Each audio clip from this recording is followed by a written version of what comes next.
జగనన్న వస్తున్నాడు, నవరత్నాలు తెస్తున్నాడు. పిల్లలను చదువులు మానిపిస్తా ఉన్న పరిస్థితి. చదువులు ఎందుకు మానిపిస్తున్నారమ్మా అని అడిగితే, తినడానికి డబ్బు ఉంటే కదా, ఆ తర్వాత కదా నా చదువుల గురించి ఆలోచన చేస్తామని అంటారు. ఇవాళ ఆ పరిస్థితిని మార్చబోతా ఉన్నాము అని చెప్పి ప్రతి అక్కకు ప్రతి చెల్లెమ్మకు చెప్పండి. ప్రతి ఎస్సీ ఎస్టీ బీసీ మైనారిటీ పిల్లల తల్లుల కోసం చెప్పండి. పిల్లల చదువుల కోసం ఏ తల్లి భయపడవలసిన పని లేదని చెప్పండి. పిల్లలను బడులకు పంపించండి.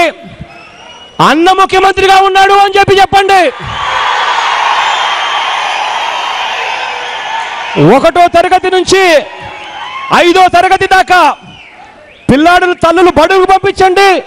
బడికి పంపించిన ప్రతి పిల్లాడికి 500 రూపాయలు చొప్పున, ఇద్దరికి 1000 రూపాయలు నెల నెల ఆ తల్లికి ఇస్తామని చెప్పండి.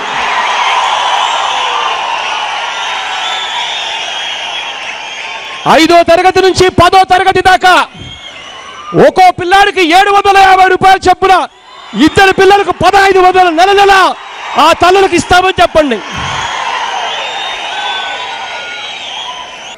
పిల్లల్ని ఇంటర్మీడియట్ చదువులకు పంపించండి. ఒక్కో పిల్లాడికి 1000 రూపాయలు చొప్పున, ఇద్దరు పిల్లలకు 2000 రూపాయలు నెల నెల నేరుగా తల్లులకై ఇస్తామని చెప్పండి.